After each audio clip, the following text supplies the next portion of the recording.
Good morning, everyone, and welcome to this second meeting of the Smith Falls Town Council Racism and Discrimination Task Force. It's great to have everyone on board today, and in light of the tragic events in London, where the Asphalt family was attacked, and a senseless hate crime, terrorism. I guess everyone knows the news, but I just want to take a moment of silence to remember people, contributions they've made to the country, to share in the grief of their family and the entire Muslim community. Let's take a moment of silence, please.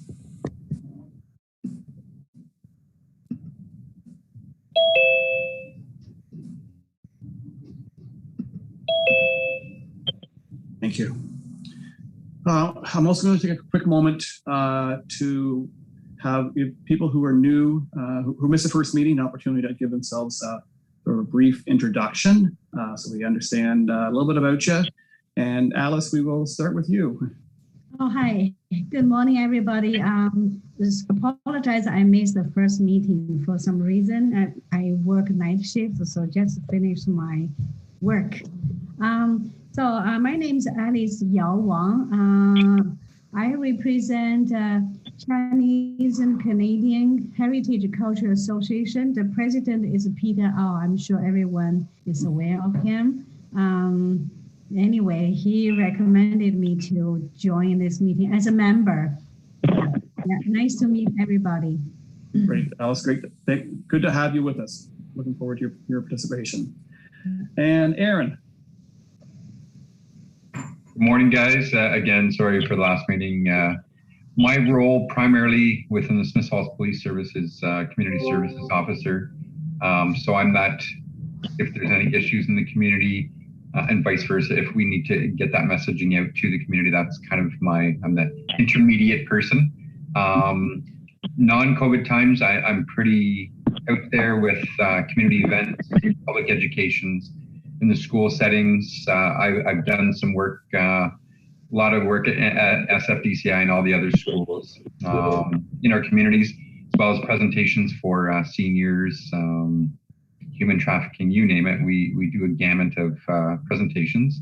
And just to get that voice out, if you listen to Lake 88 or Your TV, I'm on there once a month, just providing updates as far as what we've done in the community, what initiatives are happening within our police service for the town. So try to keep it as transparent as possible. And when the mayor approached us about this, I jumped right on it and said, this is something, again, we're not here saying this is how it is going to be. I'm just same as everybody else that's on here, is just to learn, listen, and give some input if possible.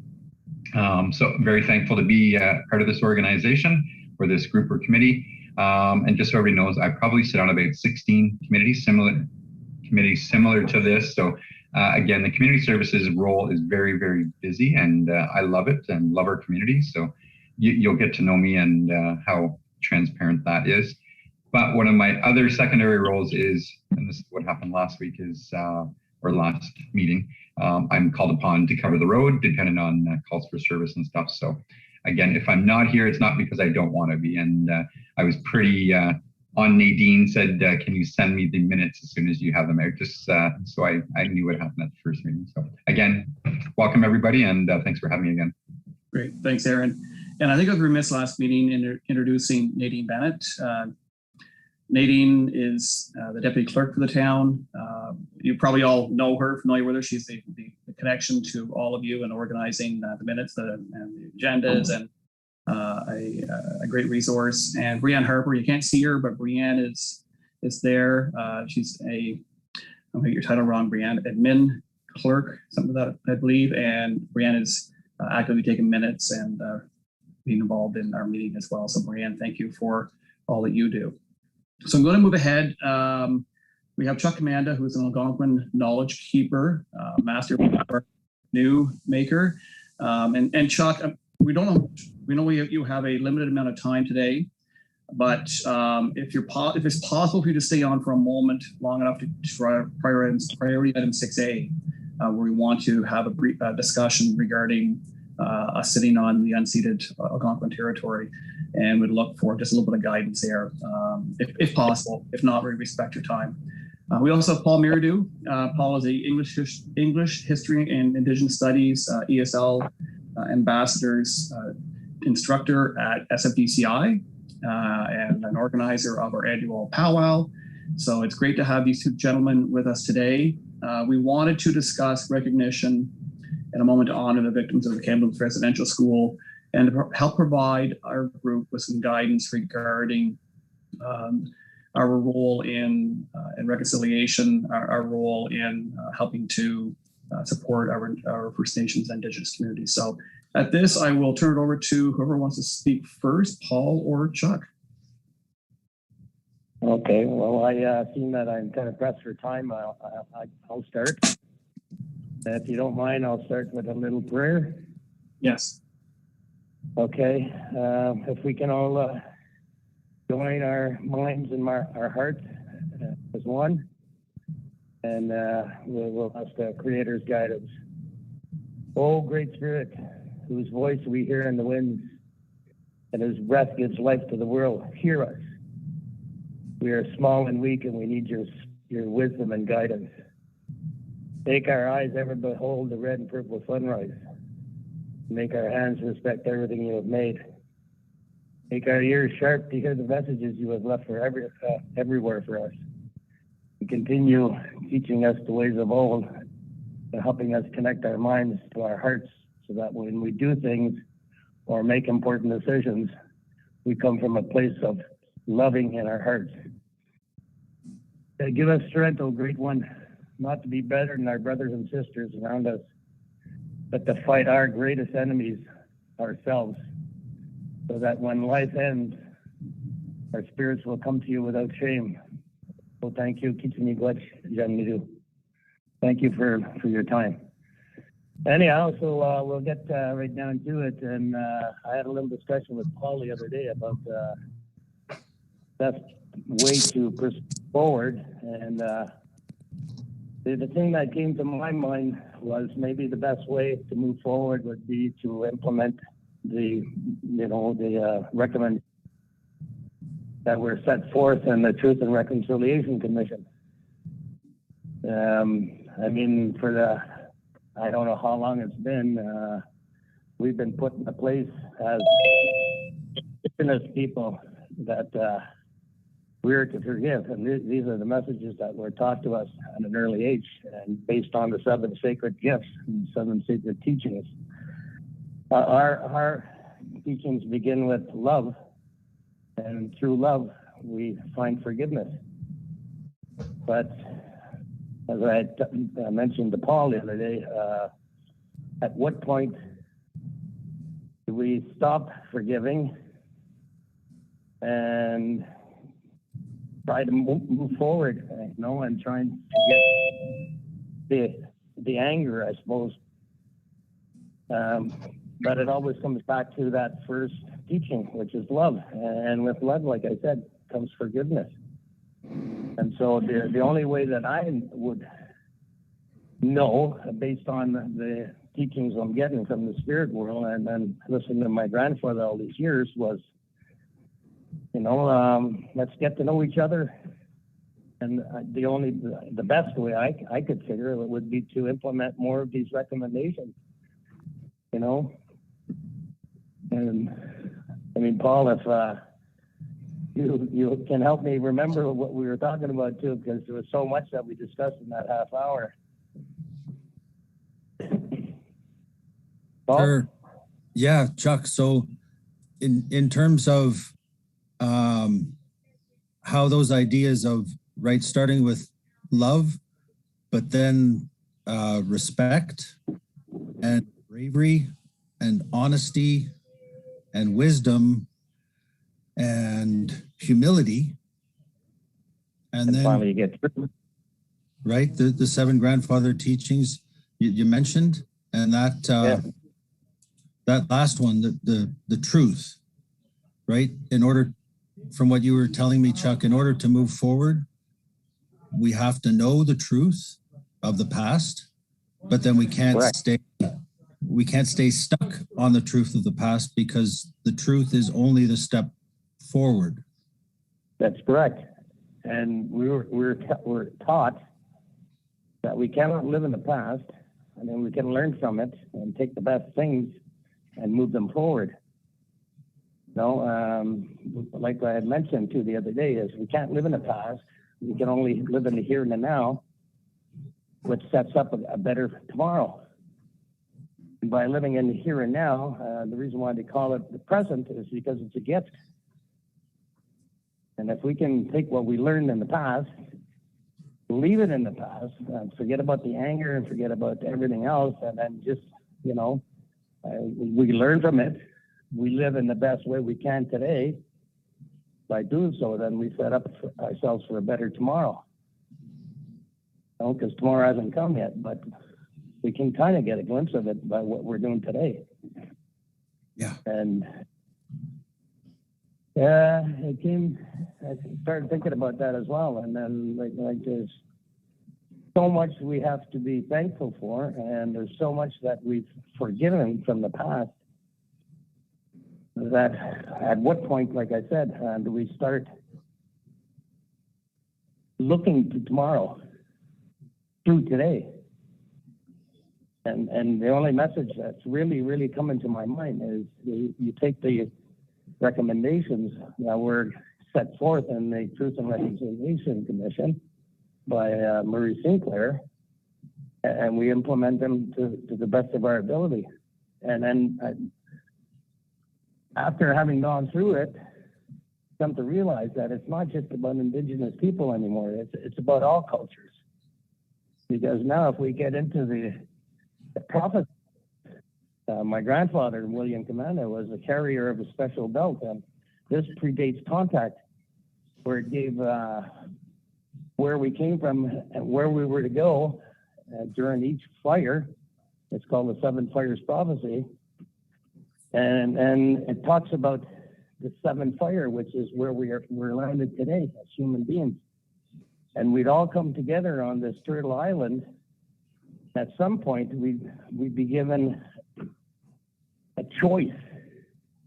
And the choice is either you come together as one people and form the mightiest race of all, which would be the human race, or great calamities would befall humans, and Mother Nature, Mother Earth, will start taking care of ourselves. After all, if we look at nature, nature really doesn't need human beings. We are the ones that need the earth. And such a beautiful place, we're destroying it.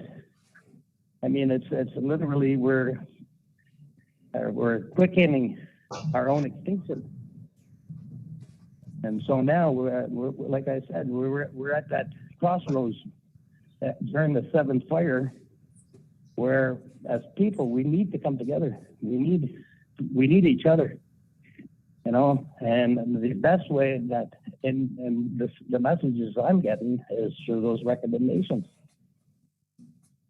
And other than that, I mean, like I just said, we're just quickening the pace to our own extinction. If anybody has questions or have anything to add, please feel free. Thanks, Chuck and Paul. And Paul, you get something else you'd like to add? Well, just so last summer when we were able to learn from Chuck as he was building a birch bark canoe using traditional methods. And what Chuck was saying last summer was that culture and art and something like a birch bark canoe is a living thing. So that art and culture can't be separated from the people. It's part of what gives people their identity. And when things come from, well, as Chuck was saying, when things come from nature, if we hear what nature has to tell us, then by definition, it's going to be coming from the heart. And that's it, the work that the school's doing with Chuck. and with our other Indigenous partners for Spirit of the Drum Powwow and all the cultural advisors that we have into the school. I mean, now it's, but having them into the school so that students actually get to meet and interact with our Indigenous neighbors in real time. And one thing that keeps coming up in the course that I'm teaching right now is how if the youth of today represent the possible 8th fire, Chuck, if that's correct, right? So there's been the 7 fires prophecy, and the 8th fire is the one that will either allow the human race to come together or destroy the human race. Yeah. If students are able to access and to interact and learn from Indigenous knowledge keepers, elders, cultural advisors, the gap is in the adult population. So time and again, what we're learning in class, and students talk to their parents, and their parents are anywhere from, well, 30s and above. The huge knowledge gap about the past means the stuff that parents are learning from their kids, it would help if the parents were actually learning from Indigenous people themselves. And the only thing that I can think of is if the idea of cultural advisors that the school board has provided for us were expanded and applied to town or to providing opportunities. I mean, Spirit of the Drum is a 3-day window of opportunity for the adult population to learn from Indigenous people, but it shouldn't just be that 3-day celebration of culture and ceremony. It should be something that the adult population has access to more often, so that gap is closed, if that made sense. Did that? Yeah, it made sense to me, honestly.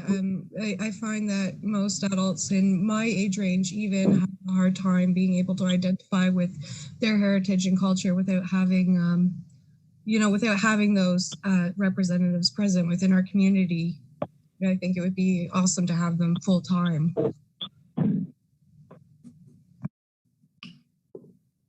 You're Raven. Chuck and Paul, I guess this task force is a broad mandate, and it's a journey. A journey of exploration, really, where we're trying to find our way forward. And I'm looking to two of you for guidance on actions that we as a small municipality can and should take in order to basically do the right thing, to be able to follow through, help support the recommendations of the Truth and Reconciliation Commission, as well as to try and help inform and educate our population.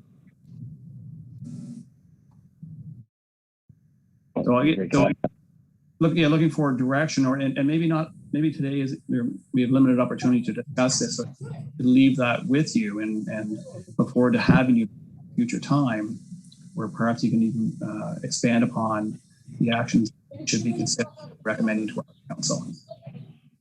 Okay, I'm starting to lose the signal here, guys. Whatever, in case I lose my signal, I support whatever decisions you guys make. If there's some kind of a task force that's made up, I'm in. I'll be able to, Mayor Panko, I'll be able to follow up with Chuck as we're arranging our next meeting with him about things happening at the school. So we'll be able to follow up and get back to you. Wonderful. Well, thanks, Chuck. And Paul, if you could maybe stay for a moment while we discuss the next topic, understanding we may lose Chuck. But any further questions for Chuck or Paul before we lose Chuck? Charlene. I just wanted to say miigwech to both Chuck and Paul for attending this morning. I think it's wonderful to have the knowledge of an elder present in our meetings. And the one thing I 100% agree with you, Chuck. I think that we should be turning to the Truth and Reconciliation report, and as a community, looking at to see where we can apply those pieces as best that we can. I certainly would suggest that we start with a land acknowledgement at all of our meetings and all of our committee meetings when we start, not just for this meeting, but I think that that's an important place to start by showing respect to our Indigenous communities. Thanks. Well, thank you very much. Okay. Okay. Chuck, while I still have the signal, we're going to jump ahead to that actual topic. So that was our first priority item. If we got you for another moment in making a declaration at this meeting, but a recommendation to council that it be done at council meetings and all committee meetings of the town. And we want to make sure that we are providing the proper respect and acknowledgement, and I guess looking to guidance on how that and what we should be saying.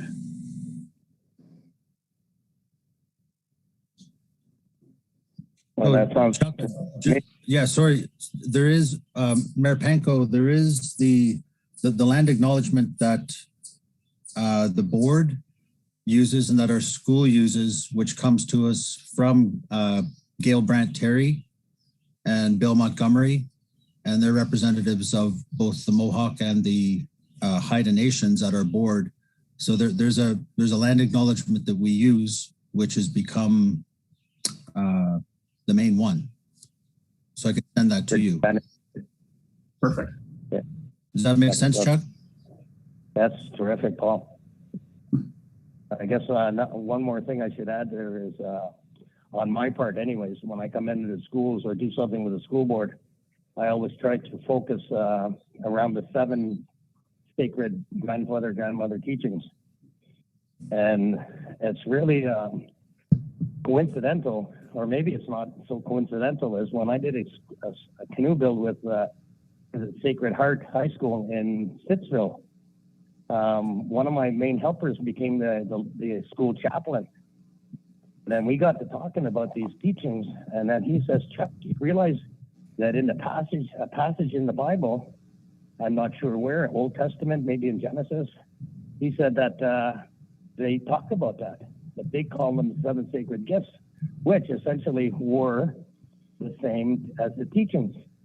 And so we came to the conclusion that when Creator God made man, he gave these to his children.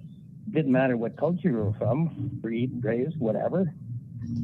He gave us, he instilled in us, or she, because we're not exactly sure if God's a man and woman, maybe part of each, but the Creator instilled these teachings in us. And sure enough, is when we come from a place in our heart, good things happen to us as people. And if we carry anger, jealousy, animosity, we tend to attract that negative energy in the universe. So we try to instill that in the children when we come into the schools, and that, with the recommendations of the Truth and Reconciliation Commission, would be an excellent starting point. But as I mentioned 5 minutes ago, I'm probably going to lose my signal soon, so I support whatever decisions you make, whatever recommendations, whatever task force I'm in, 100%. Well, thanks, Chuck. Enjoy. Based on what I'm seeing now is Smith Falls, as well as the Upper Canada School Board, actually have grabbed the bull by the horns and are putting everything into action rather than just pay lip service. I mean, we've been doing lip service for the last 20, 25, 30 years. And in the meantime, nothing is getting done. But with you guys are actually doing something, which gives us hope for the future, for our kids, for the human race. Anyways, that's my 2 cents. And like I said, I support you guys 150%. And if there's a task force, I'm more than happy to join in, and along with Miss Brent and Mr. Montgomery, we have sort of like a nationwide voice, Indigenous voice. So, anyhow, I'm about to enter the park now, so I'm probably going to lose you guys. Great hearing from all of you. Peter, it was great to hear from you. I'm hoping to see you soon. Paul, Mr. Panko. And Thanks, Nadine. Chuck. Happy bark harvesting, Chuck. Yeah. And then while we're harvesting there in the hopes that maybe soon there we'll get into Sioux Falls again and do a canoe boat. Yes. And we can engage everyone. We look forward to that. Yeah. Anyhow, you take care, and then I'm about to lose you. I got down to one bar now. Thanks so Talk much. soon, Chuck. Okay, bye for now. Bye. And I'm sorry, Mayor Panko and everybody. I'm going to have to leave too because I've got class which is going to be starting shortly with my grade 11 Indigenous Studies group. Well, thanks, Paul. We will lean on you a little bit as we go through this journey. We appreciate your support and your guidance, as well as Chuck's, obviously, and for helping shape the minds of our young people and helping to inform them, educate them. And as you mentioned, they are spreading the message to their parents and grandparents and their circle. And so it's a great way of getting the proper message distributed to our community. Thank you for all you do. We'll see you soon. Thank you, Mayor Panko. It's good to see everybody here. Some people I know, some people I don't know, and I'm looking forward to any participation that can help. Okay, thanks. Good luck with the kids. Take care. Thanks, everybody. Bye-bye. Bye-bye, Bye. Christine. See you. So I'm going to circle back. I see Raven joined us, and Raven, I haven't given you an opportunity to introduce yourself and maybe talk a little bit about why you decided to join our task force and what you're hoping this can do for our community. Sure. Hi. Thank you. I'm Raven. I'm currently a director on the Smiths Falls Arts and Culture Council. I've been on there for about 2 years now.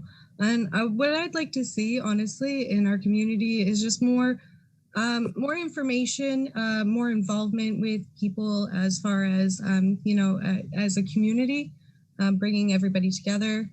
I would also like to see, in general, just more events geared towards different cultures within our community to help celebrate them and their lives. Thank you very much. Look forward to your participation. Okay, so we've covered item 6A, the Declaration of Municipal Meetings, and we look forward to Paul forward the declaration that the school board has developed. And we'll circulate that to the group, and I think what we'll do is a brief discussion on it probably at our next meeting.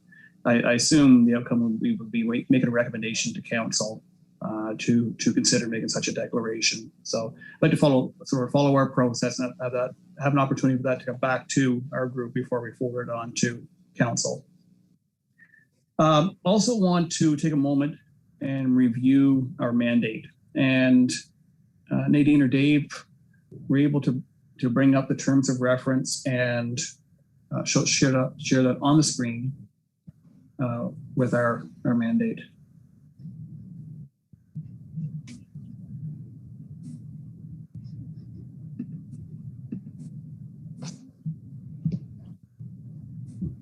I'm just going to resend it to Dave so he has it here. The first bullet in the mandate is to understand local realities and develop a plan of action to foster inclusion. So our responsibility will be to develop that plan of action. And another item on the agenda, which will come up shortly, but is basically seeking input and community feedback. But the plan of action is probably one of the biggest outcomes of this, and we will need to determine what that looks like. The second one is identify barriers and areas of opportunity in order to enhance the shared experience and opportunities afforded to racial minorities and those impacted by discrimination and prejudice. And the third, identify and coordinate opportunities for stakeholder and community engagement, which again we'll discuss a little bit further.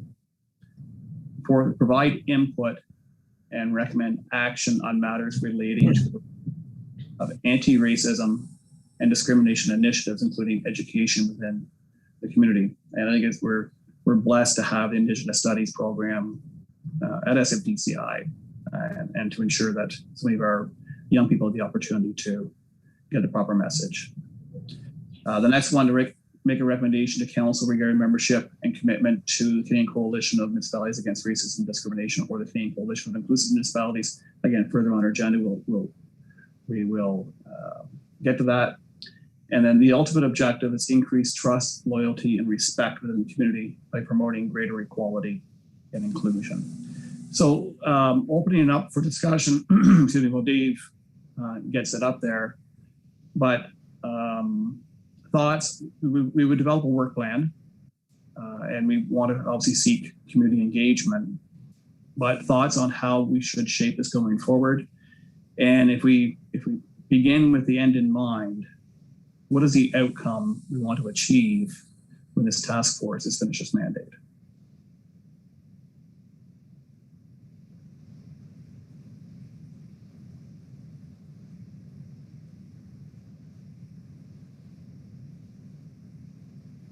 Dave, could you just maybe make that a little bit bigger, please?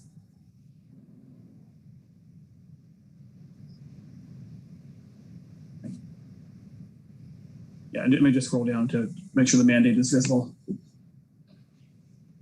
Okay. So who would like to start? I can't see everybody here. If I could, Mayor Pinkel, I apologize to the committee and Chris. Yeah, one of the problems I'm finding is getting the information. Thank you. I received some in a timely fashion so that others of us in the community are not excluded. That's what happened this morning to me. I had made a request to have the link sent to me the day before or the day of. I have a visual issue. And I think in order for us to make this a positive experience, we have to also address all the needs of those who are representing the different communities, starting off, of course, in respect for the Indigenous communities and the communities of persons of color. But then if we go down the list, if we're not inclusive ourselves, we're missing something. One of the things that I also noticed, which will come up later on in the sampler that was missing, is the discussion of misogyny and its impacts and oppression on vulnerable groups, as I'm a supporter of missing and murdered Indigenous women and have walked with them for some time. And I don't see any reference to that. And my other thing as an ally in deep respect that I'd like to discuss is we also have other elders that we may need to consider taking guidance from. And that's something that I think is important to be inclusive in order to move forward. Thanks, Chris. Mayor Panko, did we not have access to an online survey through the town that we were going to access to get ideas and identify some of these barriers and possible opportunities? Yeah, and that has come up on the agenda, the process for outreach. That's sort of coming up, item D. Peter?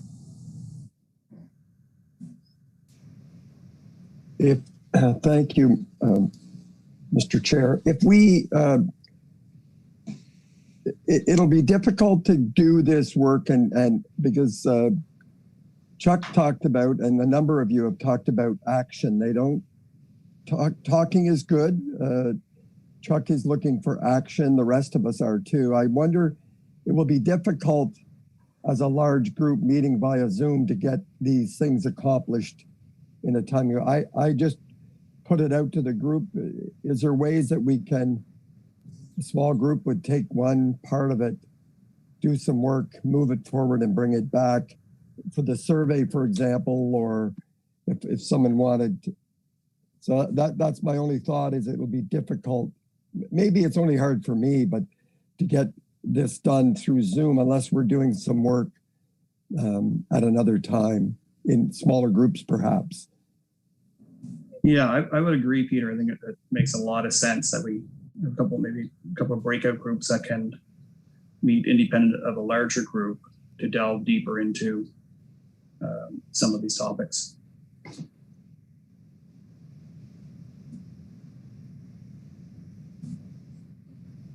I saw, oh, I missed a hand. Someone got a hand up. Just go ahead and start talking because I can't.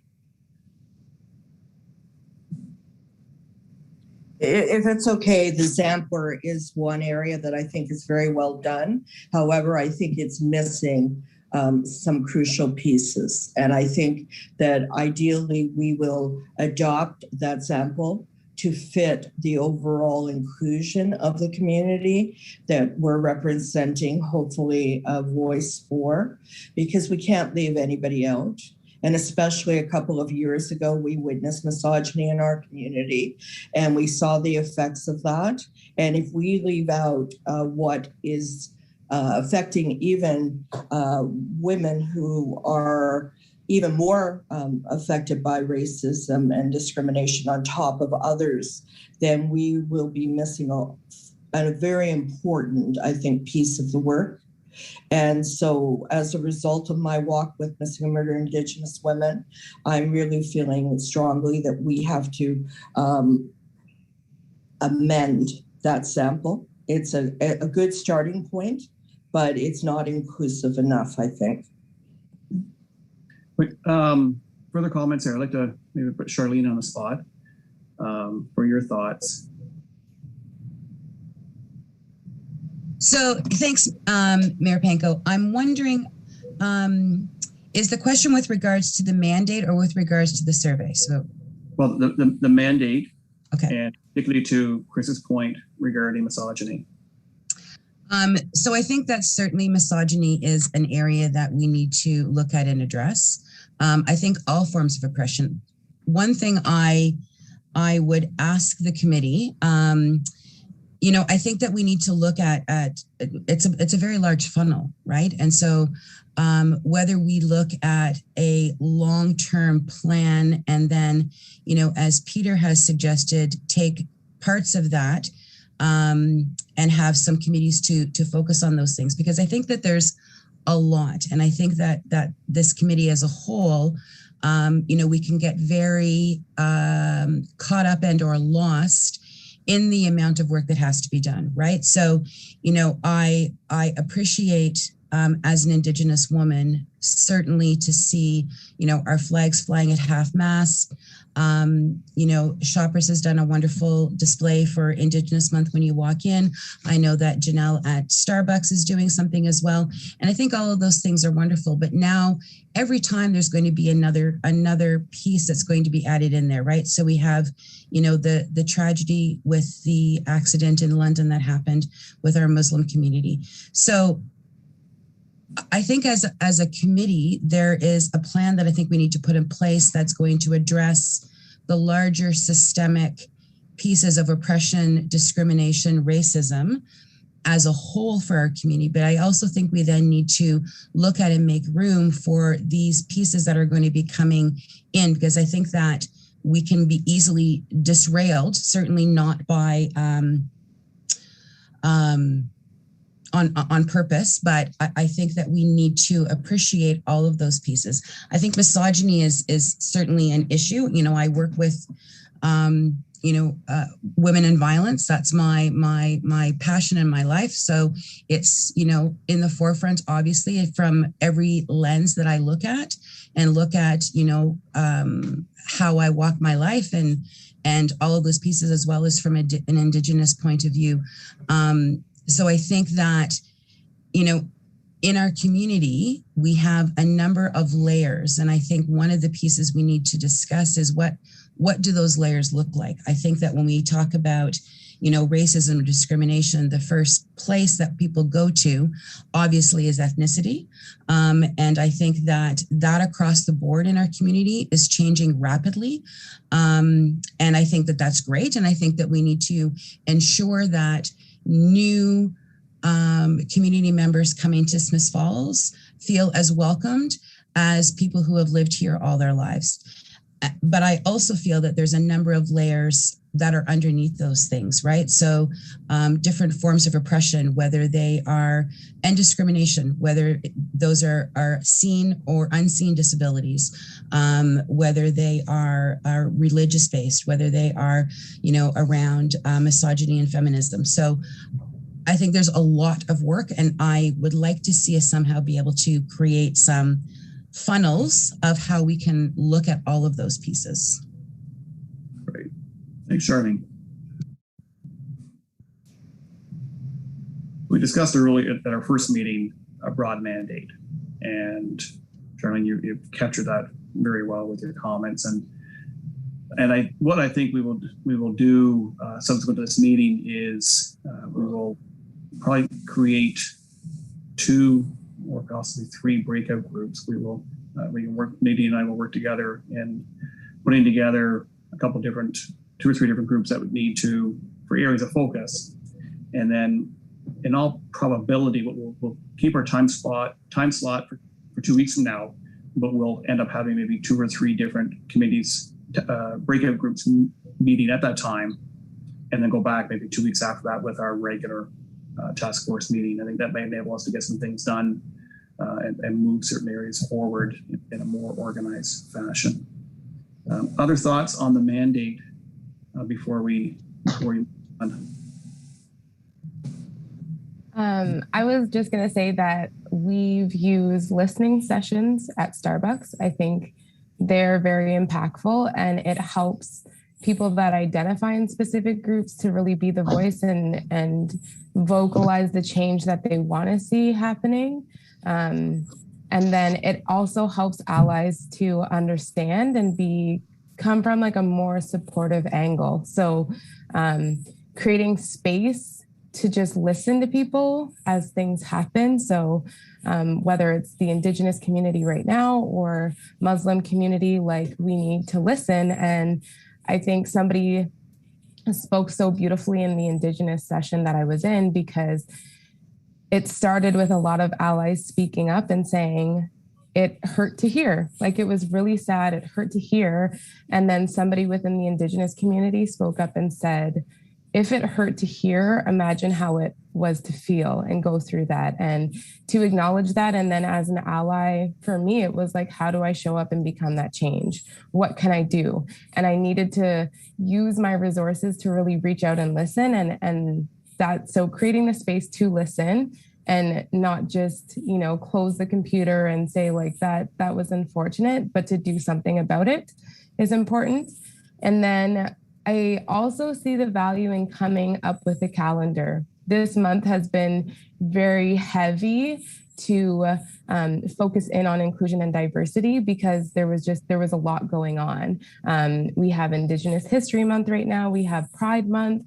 And to be able to represent everyone felt overwhelming a little bit, to make sure we represented everyone properly. So I think if we could just have a calendar that says, this is Indigenous History Month, this is Pride Month, this is Black History Month, then we can really focus in on those things and be really effective in our subgroups from there. Thank you. Chris. Yes, I'm fully in support of what Charlene and what Janelle shared. I also wanted to ask if we could potentially continue the education for those of us who are settlers and allies on our own. The material is available in the library. It is available in the internet, so that we take on the responsibility that we're called as allies to do. Because I am providing some resources that you'll shortly get mailed to you, which follow up from our first meeting, including some examples of where we can get resources, those of us who are still learning from Amnesty International. It's an educational resource piece. But I think in order for this to be as effective as it can be, we also too must take the responsibility to be educated when we come to the working groups, to the best of our ability to understand what our roles are as allies and supporters, and to further educate those in our community who come as settlers and allies and have a desire. I was at the memorial led by an elder last night at St. Francis to close off the 215 precious children's lives that were being honored outside of St. Francis. And there were 30 people there, a number of people who were settlers who came to pay their respects in a socially distant way and respectful way. So our community has a desire to learn, and we also have a responsibility not to expect, although we may come up with guidance, with things that we will eventually use for educational reasons. We also have to go back that part of the TRC's call to actions are actually that we continue to learn, and that's fulfilling one of them. There's a number that were directed at different levels of government or community. In actual fact, ideally, I think if we can't start with bringing awareness to whatever suggestions plus the TRC's 94 calls to action is an educational piece, I think that will be making what we could do less effective. I happen to have a pocket version of the 94 calls to action, but they're on the website of the National Center for Truth and Reconciliation. And I think that should be something, it should be available to the community. Thanks. Thank you, Chris. To that effect, the University of Alberta offers a free Indigenous Studies course, and it's 12 lessons. I think it's probably somewhere around 21 hours to complete. So it's I started it last week, and it's very insightful. We'll send it to everybody. I think it'd be incredibly informative for everybody to have the opportunity to do that. Okay.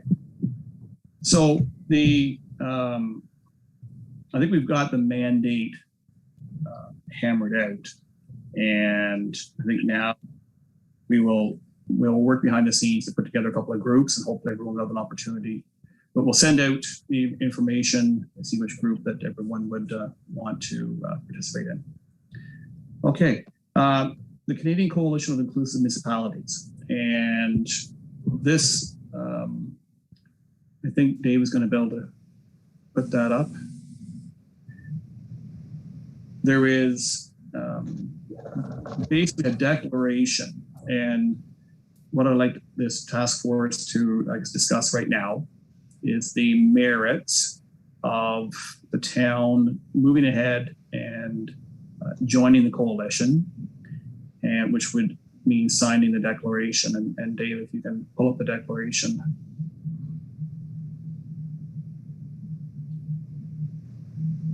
In many ways, this is a symbolic step, and it's a commitment that would, compel the town to move forward in adhering to the commitments you would make through this declaration.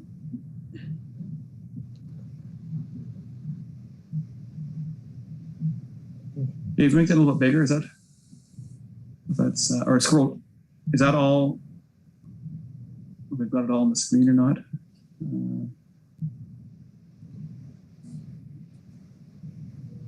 Okay, yeah, 7 is that report. Okay. So thoughts? Hey, Sean, it's Gaz. I think that it's almost a given that that as a town we should be joining the other municipalities, forming more of a much larger group that can have our voices heard, whatever way, shape, or form that may be. I think it's a smart move to do. I mean, there's power in numbers versus on your own, and I think symbolic or actionable, for lack of better terms. I think it's a very smart move and should be done. I think the modeling we'll be able to observe in other communities that have gone through this is going to be invaluable. And I also think the resources they provide are going to be great triggers for us to create discussion or make plans moving ahead. So I think just having our name on this in a wider perspective, and people in the province and the country seeing, and the world seeing Smith Falls is moving ahead, I think it's important to have our name on this. Great, thanks, Jacob. I support 100% as well, Sean. great. I'm not sure, I missed that. I'm not sure who that was, but. Charlene. Oh, Charlene, okay, thank you. And to Jacob's comments, it does, I guess, open the door to further resources. And I think considering the tragedy in London as one small example, and the other examples that happen across the country all too frequently, I'm not an informed opinion, but I think there has long been some hesitancy for certainly newer immigrants or many people of color to immigrate to smaller communities and to rural communities. And I think there's some apprehension as to what type of world they would find when they get there. So I think it's very important that we as a municipality can stand up and say, through this process, obviously, that and the actual items we will develop as we move forward, that we are attempting to be as inclusive as possible, where there is equity and equality for everybody, and we're willing to make that declaration and to send that message to the broader world that all are welcome, and not just in words, but in meaning as well. Sean, I'd just like to comment on that. Years ago, when I worked for CIBC in Toronto, I was put on with a group of 6 people to develop the new Canadian banking package or program that they offer. And it was quite interesting when we were digging through the data. You just touched on a point that raised a lot of flags for me at that point in time that still likely hasn't changed, in the fact that new immigrants coming to Canada, no matter what their background is, prefer to stay in larger cities as they feel safer versus going out into smaller communities where they may be singled out, for lack of better terms. And ultimately, when it came to CIBC and the budgetary constraints that we had in rolling this program out, which, by the way, it did very well, all of the money was put towards large city centers, Toronto, Montreal, Calgary, Edmonton, and Vancouver. I think were the main city centers for that program, obviously, or for obvious reasons. But I really do think that the bank, whether it be CIBC or any of the others, introducing a similar program really missed the boat, in the sense that they can prop up and help assist these new Canadians coming in who maybe don't want to live in a large city, don't enjoy the large city. For myself, again, I think back to the 15 years I spent between Toronto and Calgary, and yet I'm still back here in Smiths Falls for very good reason, right? I think that's a very smart idea, an interesting approach to take. That's all. Sorry. Thanks, guys. And to that effect, I think it's probably 2 opportunities. One, immigrants directly to our community, or maybe that step 2, where they've decided they're looking to leave a bigger center, maybe open a business in a small town, or whatever they decide to do. We want to make sure we're there. The town did have a local immigration partnership for a number of years, and I think it did a great job with limited resources. But I think we were going through a period of time when we weren't seeing a lot of development or a lot of people moving to our community. So it's something that perhaps it's a matter of having a group, whether it's a local immigration partnership or simply a group of ambassadors who would help newcomers to our community settle, get comfortable, link them to resources, and help them know that this is a place where they're very much welcome, but also to help them, I guess, get integrated in the community as quickly as possible. So one potential outcome of what we're trying to accomplish here. Wholeheartedly agree with that, Sean. That's great. Thank you. So based on the feedback, I'd like someone to move a motion that the task force recommends that the town join the Canadian Coalition of Inclusive Municipalities and follow through on the commitments therein. I'll so move. Charlene. Thank you, Charlene. I need someone to second that. Thank you, Beth. Second that. Okay, and all in favor, hands up. Wonderful. Thank you very much. Okay, back to the agenda and the process for outreach. So this is a complex topic, and Janelle, to your point of a listening circle, we know that we have the Speak Up Smith Falls tool on our website that is one method of gaining public feedback. But I'm not convinced it's the best, considering a singular method. I think we want to make sure that we can be as accommodative as possible, using more than simply online tools. And at the same time, I think there's a lot of merit in a dialogue.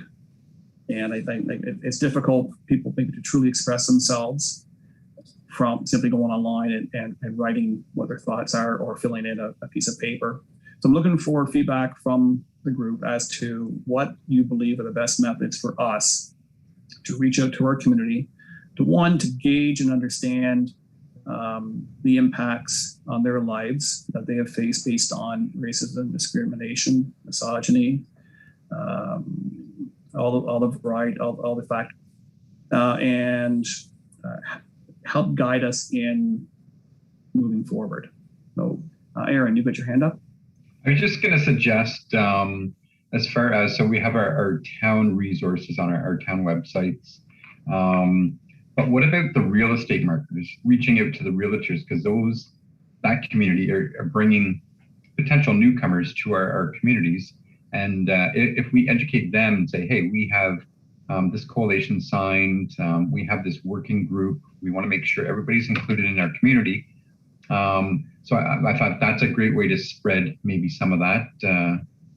So we're hitting people from outside coming in potentially, and they feel supported even when they're even considering looking at some of the real estate or new builds in the town. So I thought that might be an interesting way. And I mean, we have those resources already on our websites, which people often will do research before they move to a community, but have that knowledge with the community in the realtor markets and just say, hey, just added layer of welcomeness. Yes. Sean, do we not still have some sort of welcome committee, welcome wagon type thing for new individuals coming into town? Yeah, I think the welcome wagon is still functioning. And so to Aaron's point and your point, Kaz, maybe it's a matter of literature or material that can be circulated through those methods as well.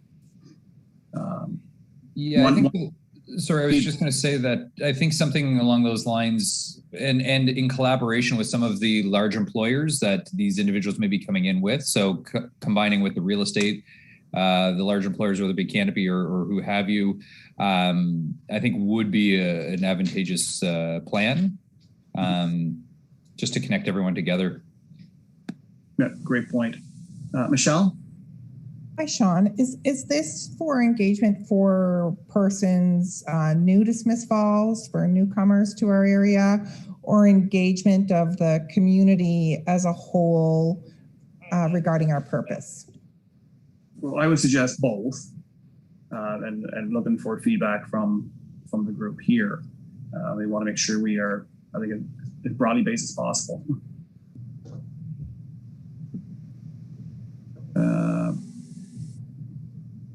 Michelle, do you have anything to add further to that, or is your hand? Okay, Bip, and then Chris. Okay, so I think like one of the main places to discover a newcomer, if you will, is the high school. So if if you can send like a survey to maybe the new incoming students to give to their parents to fill out, maybe that's just an idea there. Great. Thank you. Chris? Oh, Chris, you're muted if you're answering. Thanks, Sean. I believe that virtual town halls are an effective tool to reach out to the larger community. It's been a suggestion I've had in the past to accommodate inclusion, especially for persons who may have English as their second language, but also issues of disability. And I think that I would love to see eventually that we make it as an incorporated part of what we do when it comes to sharing information, especially not just once, but at least maybe twice to 3 times a year, and maybe associated with certain, as was mentioned earlier, recognition of like Black History Month or Indigenous Month or Pride Month. And this way we can raise awareness, and many people who may have either a better understanding of English if it's their second language in verbal or written form, it varies. If someone is culturally deaf, that is their own language. And so English is a second language. And these are opportunities that eventually we could evolve to include a sign language interpreter who could be signing at these virtual town hall meetings, so that we include individuals who, for a number of reasons, including maybe even cognitive disabilities, will be able to take information in better that way, or don't have access to our new situation in COVID and access to the internet. But, you know, we possibly could do radio spots to make them aware ahead of time in a sufficient amount of time so that they may be able to achieve access. So that's one thing I'd like to also add into the pod. Great, Chris. Great feedback. Charlene? Thanks, Sean. So I just want to let everybody know that I need to leave early. Sorry, I left a little message in the chat box. But just before I go, I also think that the use of surveys are great. I think that not only Smiths Falls website, but our Facebook site. And, you know, I think that Facebook in town right now is certainly, you know, accessed a lot and is an easy, quick way of being able to share those things.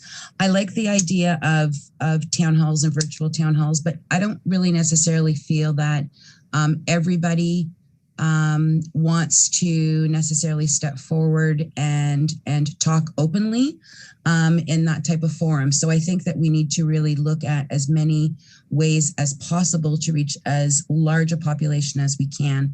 And I also believe that people, you know, doing an online survey that they may click on Facebook or on the website is something easy. It's a commitment, but not a big ask, I think, of our community. So we probably would see a large return through that as well.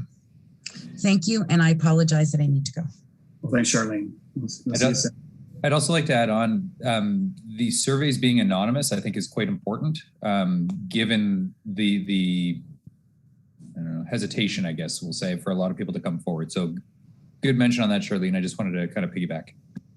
That's actually going to be my next question. The Speak Up Smiths Falls tool requires you to register. And so I think the comments made, it's probably not the mechanism we want to use. We want to make sure that people can freely express themselves without, confidentially, I think, and many people probably want to be able to do so. So Janelle? So in our meeting, our first meeting, there was a lot that I didn't know that was happening in Smith Falls. And I think our awareness and bringing a lot of our personal stories forward was important. And I agree with the anonymous side of things, because these conversations have been very challenging for people to speak up, or even awkward at times for allies. So just putting that conversation forward, sometimes we don't get everything that we want from it, and the truth doesn't fully come out. And then I see like an opportunity to use different avenues. So I think our approach needs to be diverse. We have a lot of different angles that we can target. So whether it's the high school system, whether it's outreach through our town meetings or through our police services, different things like that, or just business to business, we have a lot of opportunities just within our committee and using our resources of who's in the committee.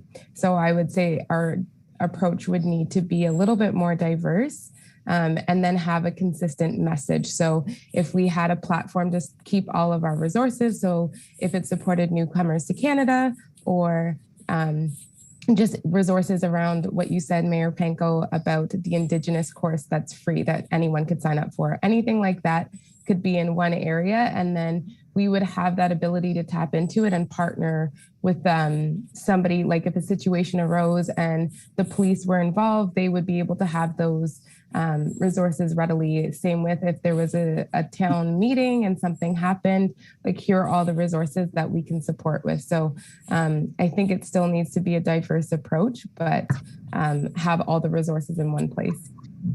Super. Thank you, Janelle. Beth, I think you were next. Oh, no, I already said what I need to say. Lower my hand. Yeah, Peter? The great conversation. I've lost my train of thought there. Janelle inspired me on something. Oh, I know what it was. If we do go ahead with either a Facebook or some kind of a page that is this task force, I think I don't know how people feel about profiling just this wonderful group of people. Like if you're comfortable having, a headshot with a little blurb why you're here and what this community means to you and why you got involved, then people can see, like visually, this is a beautiful group of people to look at and to listen to. So I think letting the community know that it's not something we're planning for the future. This is now. This is a diverse community, and we want to do better, and we want to grow. So I just wonder how people felt about actually profiling committee members on that, because then you're standing up and saying, I want to change the world here by this is another way that I'm getting involved. Thank you. Thank you. Jacob, if I can put you on the spot for a moment, just to Bip's comment regarding surveying students. I know we're heading to the end of the school year here. Would there be a method of getting a survey out to the student population after the school year ends? Is that? Yeah, the students keep their school email. And we could even reach our elementary students if we needed to or thought that would be important. I have access to those emails, and I can email all students, all staff, anything we want to get out to them. If someone were to make up the survey, I can get that out, and then I can collate the responses or whatever we need to do with that. So I do have access to all of those emails. Excellent. That'll be really valuable feedback. Chris, your hand is up. Oh, you're muted, Chris. Sorry about that. I'm getting used to technology. One day I'll maybe be better at it.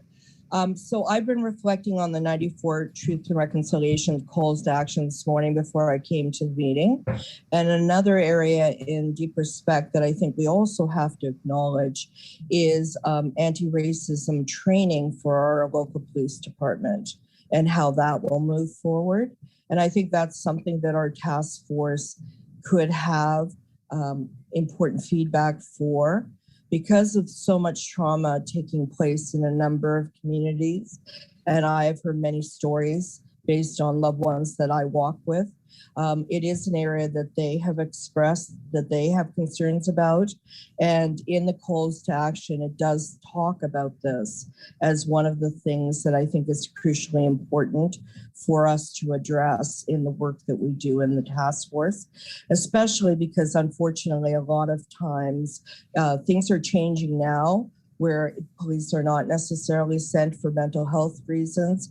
However, sometimes it's ideal not to have someone in uniform and police supporting in the background if needed to keep safety for some reason. But I think this is a very crucial area that our community will develop, I hope, through this task force, so that there will be more education in anti-racism training for the local police department. Well, to that point, Chris, I think one of the recommendations of this task force could be broader anti-racism training, even for all municipal employees, or a program that could be available to all employers in town. I definitely agree with you, Sean. The only thing is that if we're not careful, things will get lost. And there are very important areas especially when it comes to our overall community's safety and well-being, that tend to fall, unfortunately, only at this point more to police and somewhat to mental health providers. But if we don't also make sure that we don't miss that, it becomes one sort of brush for all services. And some things are transferable, but not everything is transferable. Thank you. So regarding the outreach and survey, I guess we're sort of doing number D&E together here. Are there 3 people who would have time next week to work together to put together the survey and outreach structure? So it's like for a show of hands for some volunteers. I think we'll have a smaller group meet and put the questions together to make sure that we've got a process in place.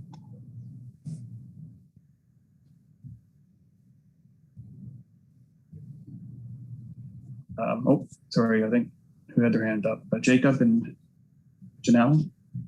Jacob and Janelle?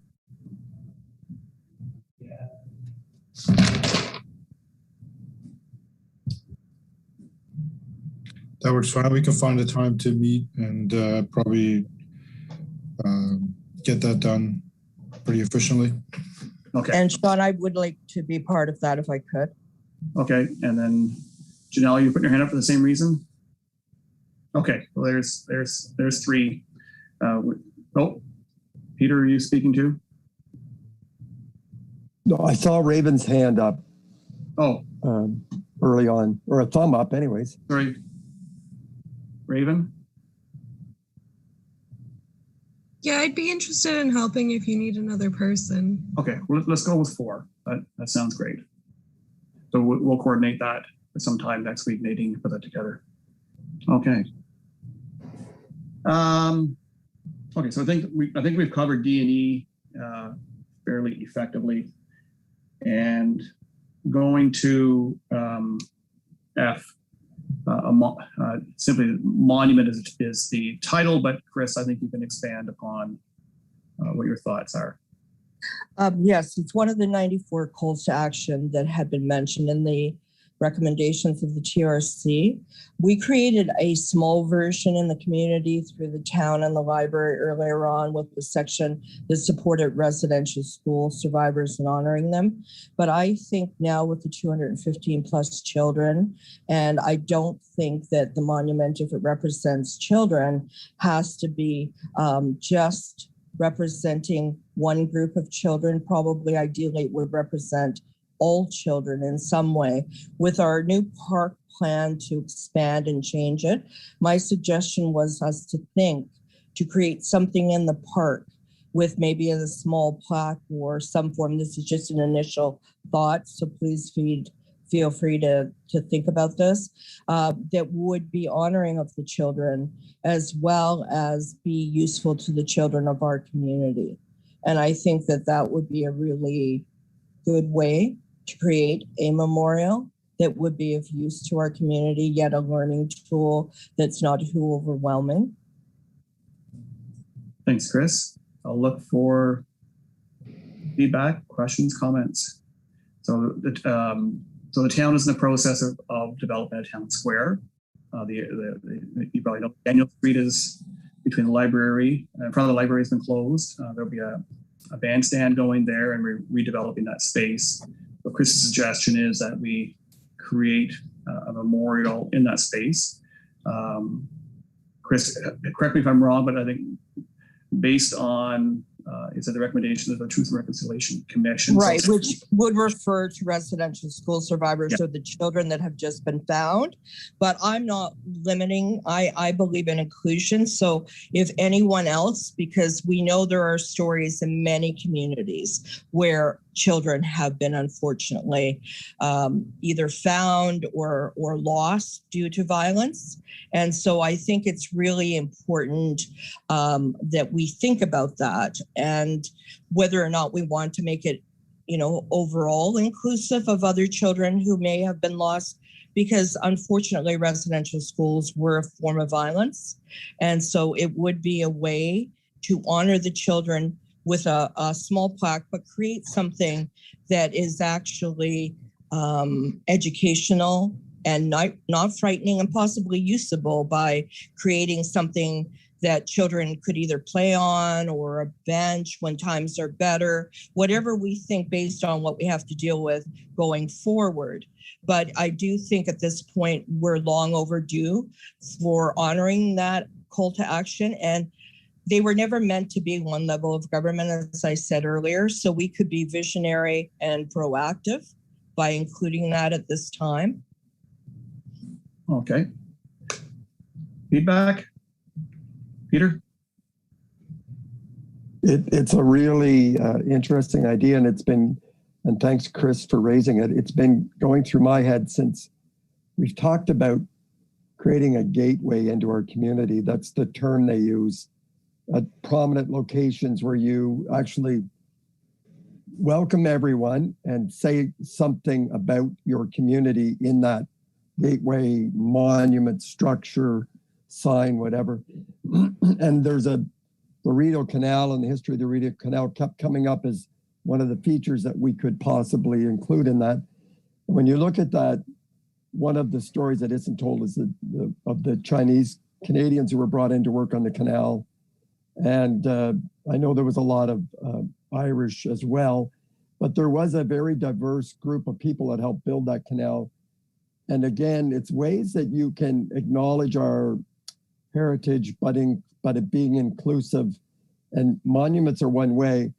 I think the idea of monuments is, as I understand them, the reason it took decades to do the Vietnam War memorials, because people had to live with it for a bit, and maybe we have lived with this enough that we can do something with dignity and understanding and knowledge and hope, and those 7 teachings that Chuck talked about.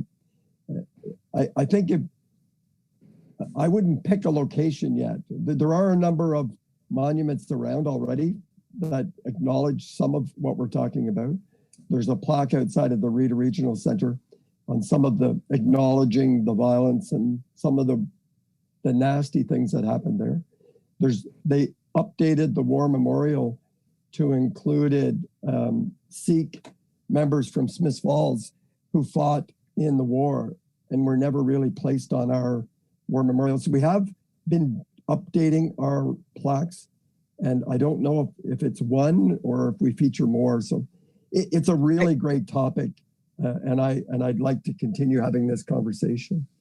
I would like to not lose the focus of children, though, and I'm very glad that you mentioned, Peter, Indigenous, because we need to honor the original people of the land that we're on.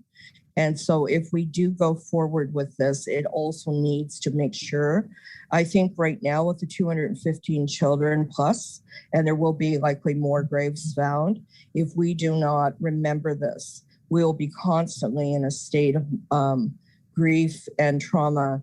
And this is something, if it's a living memorial, could even be done in that way, that ideally will help people have a place to go to where they can actually have their own personal time. As earlier was mentioned, that some people need to grieve privately and can go at any time.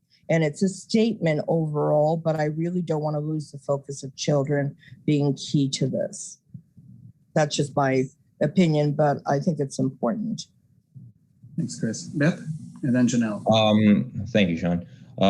So I'm not too familiar with the current project there and what type of age range the particular children will occupy those spaces. I think it may be a bit much to have the current children who are sorry. I think it just might be a bit much to just remind them of something that as gruesome as that. Like maybe something memorializing, but to have a plaque or something there that just flat out says, "Oh, hey, kids died." During my own experiences as a kid, I didn't really like hearing about death or something like that. So we have to be very careful about our terminology there, because it is a recreational thing, and kids don't need to be reminded of death every time they go play. Really, so it's very difficult here. So I'm not sure if that's the best thing to do. I think in deep respect, we don't necessarily have to emphasize death. I think that we can make it something like an item that would be in a playground, that the sign, I don't know, but as a child, I think that I might read the sign when I was old enough to read it, but I don't think young children in particular would focus if it's an actual play, part of a playground item. It's just more of an honor. And I do agree with you, language is crucial, especially when you're talking about painful things. Thanks, Chris. Janelle? Thanks, Mayor Panko. Again, I think sometimes it does get sticky that we want to make sure that we represent everything. So just again, speaking about Indigenous History Month and then Pride, that I know me personally, we showed up really well with Pride, and then things happened in the Indigenous community, and I didn't want to leave out anyone. So some sort of monument or symbol would be wonderful. And then in an area or a space where we could have different events and really support the inclusion and the diversity piece, I think is huge. And in that symbol, we could also honor the land that we're on. So I think that it's unfortunate that tragedies are going to continue to happen. There is trauma there for so many different groups right now, and I don't see it ending today. So I do want to honor the land that we're on. I do want to honor inclusivity and diversity, and having some type of symbol there, I think is definitely important. Yeah, I see Kaz nodding as well. And my thought, it would take some time to determine what is most appropriate there, but I'm using as an example, could be a talking circle where you have a small area where you've got 4 benches facing each other, and then maybe a circle in the middle of all that would facilitate communication in the future and an acknowledgement of our past. Anyway, further comments on this topic? Yes, Sean. I just wanted to mention, Bip, I'm backing you 100% on your comments there, but I also agree that with Chris that if we are going to do something, we do need to kind of push the envelope a little bit. One thought as you were explaining, Bip, was that Sick Kids Hospital in Toronto has a really neat, or I think a really neat statue out front that kind of hits the nail on the head, where it's memorializing the children that have become sick, that they've helped or maybe weren't able to help. And it's a very simple bronze statue of 2 little kids playing in a sandbox. I saw it when I was young. It's been stuck in my head ever since. And I just think it's one of those neat things where it doesn't necessarily scream about death or teaching about death or anything like that. It kind of touches on both sides of that spectrum. And I do think that there are, if we get creative about it, there are opportunities to do so in that same manner. And then speaking or thinking about the talking circle, as you were mentioning, Sean, was that even doing something like that in one of the parks, I think is a great idea. And again, it doesn't necessarily have to scream in your face, this is Indigenous lands, this is what happened to a whole bunch, to a number of children and so on. I think that we can still touch on that and look a little bit beyond and look into the future to make it not so scary for the kids as well, I guess. Yeah. Well, the fact that this talking circle has been created in memory of the children who perished in Indigenous schools, residential schools, and in memory of all survivors. Maybe a simple, broad statement. It's simply one example of what's possible. It also could be socially distanced the way that you're describing it, as long as it's in the 4 directions, so that we can do what we have to now with new terms of COVID.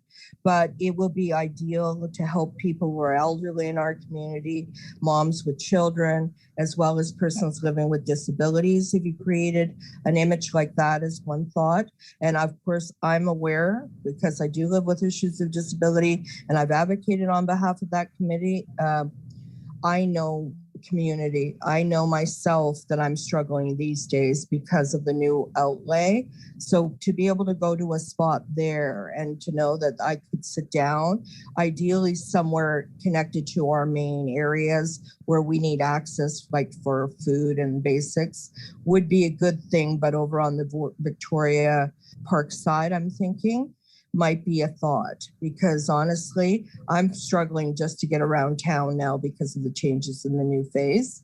And phase 2, I'm really concerned about that, especially as time goes on, that we make sure we include accessibility that way. And it would honor a number of things, you know? Okay. Further comments here, Peter? Again, I think Raven had her hand up, and I look to, I don't know how many creatives we have around the table here, but I would turn things like this over to our arts and leisure or creative people that can bring forward. I'm suggesting we don't design a monument by committee, that we actually talk to people that do this and have expertise and pay for it. But Raven did have, she was either clapping or had her hand up there. Well, let's go to Raven. And sorry, Raven, I've only got somebody on my screen and should be flipping screens more often. No worries. I thank you, Peter, for pointing that out. Yeah, I feel as our council member that it would be a good idea for us to work hand in hand on something like this. That way it's something that we've suggested as a council, coming to the Racism and Discrimination Task Force, and as well as Town Council, to see if there's anything that we could do to maybe help with the beautification of town as well.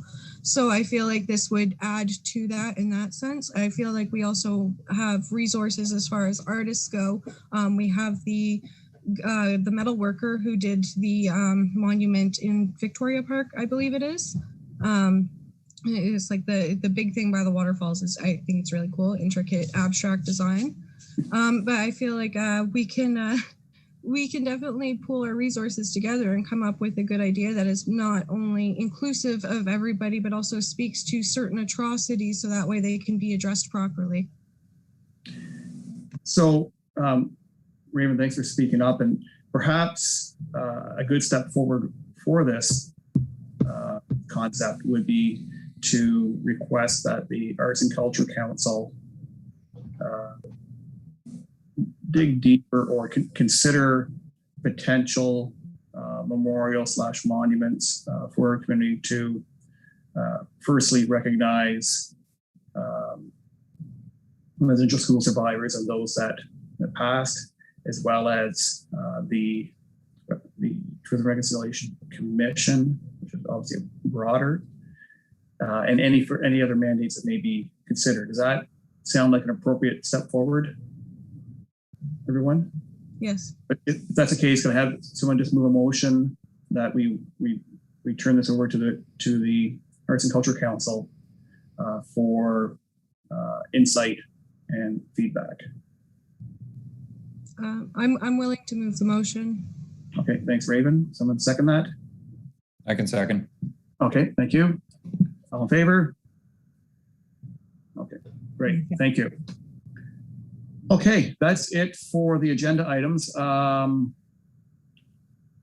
roundtable, any further thoughts or comments before we adjourn? Peter?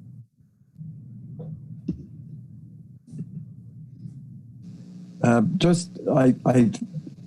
just don't know how much more direction Raven would need than that. It was a pretty broad, and I would just encourage them to think preliminary. Don't go to a whole bunch of effort to design something like, and I like Kaz's idea of like art as part of this. It's not just, that monument seems to strike me as a statue, but I know it's a much broader idea than that. It could be benches, it could be public art, it could be abstract, it could be all of those things. So I don't want to limit that group in any way with their thinking.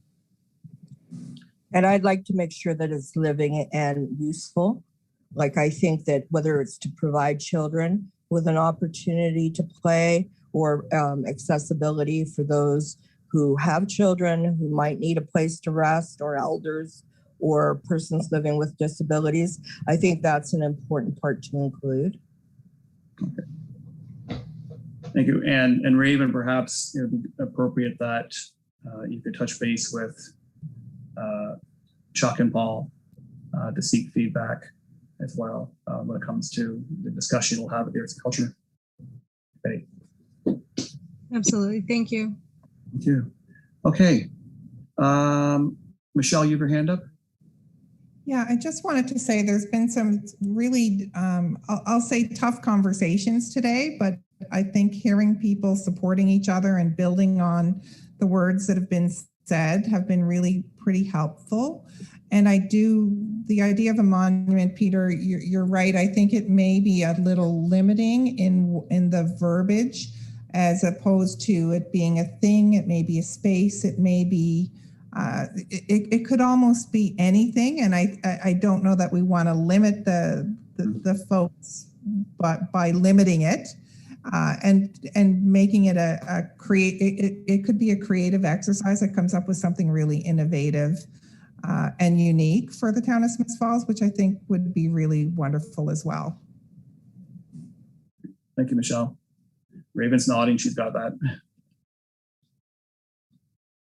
Any further comments? Sean, only one suggestion for what it's worth for everyone's consideration is that we do this in a timely fashion. That whatever it is, I use that word because that was the only word I thought of, but I thought of something living. And I think if we are to respond, it's now 6 years going on since the TRC. So I think that if we could come up with ideas within the next 6 months and maybe have it completed before the end of our working task force, if it is only 6 months, I think that would be crucial. Great. Thank you. I think that's agreed upon here. Yep. So I guess if we were taking like ideas or suggestions, like I'm like the way I do it is like something like a memorial garden sort of thing, and in the garden is like a plaque, and because gardens just evoke positivity. The plaque, you can actually use that to inform, and it's not overwhelming, it's not in your face, but you can still stand there, reflect, heal, and all that stuff. So that was just an idea out there. Perhaps a nice birch tree right in the middle of that garden. And I think that that's a really wonderful suggestion. And maybe I was thinking we could use like a granite heart, which we could get that could lay somewhere. And that would be very pretty to look at as well. And there are campaigns like Have a Heart Day, which recognize children, really more upbeat in what you're concerned about. It's a thought. Well, Raven's getting lots of feedback here to take to her group, and we look forward to their discussion and what they come back to us with. Janelle? I was just, as the garden was just mentioned, I heard a quote, I think in the last couple of weeks, where it was, how we are as people is how a garden is. We all learn to grow together, but the garden is most beautiful when it's full of different colors and different like plants and flowers. So I really like the garden idea because that's just something I've been holding on to lately. Thank you. Okay, anything, Peter, hand still up? Is that, oh, no, okay, Nadine?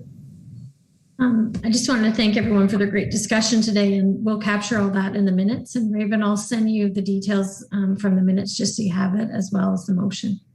Great, so thank you very much. Okay. And yeah, you're probably all aware this is recorded and it's available to view again afterwards if you want to go back and check on any comments or any questions. John, Okay. could you be kind enough to make sure I receive the link to that? I can't pull it off the website or the YouTube. Okay. It's on Facebook as well, Chris, the towns, but we'll connect you. Thank you.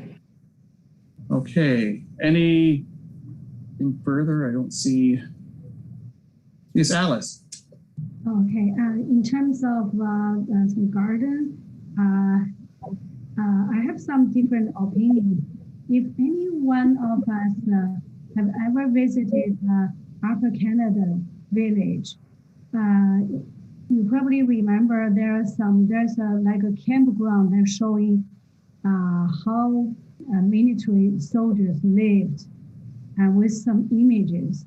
This really gives me a very deep impression in the past, and with some flat of some descriptions. And I remember when I was in my hometown in China, I visited one oil field.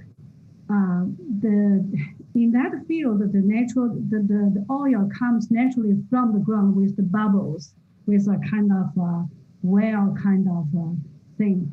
And beside, there's an image of local Uyghur man who was riding on a donkey and playing some kind of local instrument. And that same person found oil. They found this greasy thing can be used as light in the evening at night. And that has given me a very deep impression how you represent the local people as indigenous, which what I mean is like, if we have a piece of land or ground showing some images, some tent, and to represent how the indigenous people used to live, their lifestyle, that is more presentable to me visually with some descriptions on the side that will attract people's eyes in the first place. This is just a personal opinion. Great. Thank you, Alice. Okay, Peter? I just wanted the next steps are regarding our social media presence because we talked about who will take the lead on getting that organized and doing a visual of the group and just a little blurb on everybody. Nadine, okay.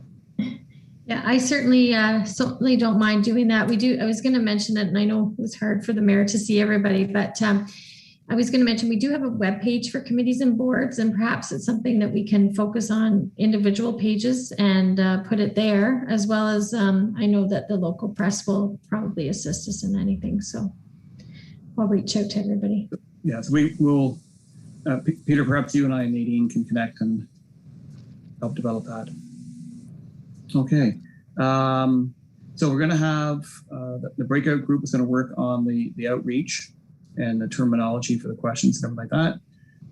We're scheduled to meet in 2 weeks. And I guess I'll go back to, a question.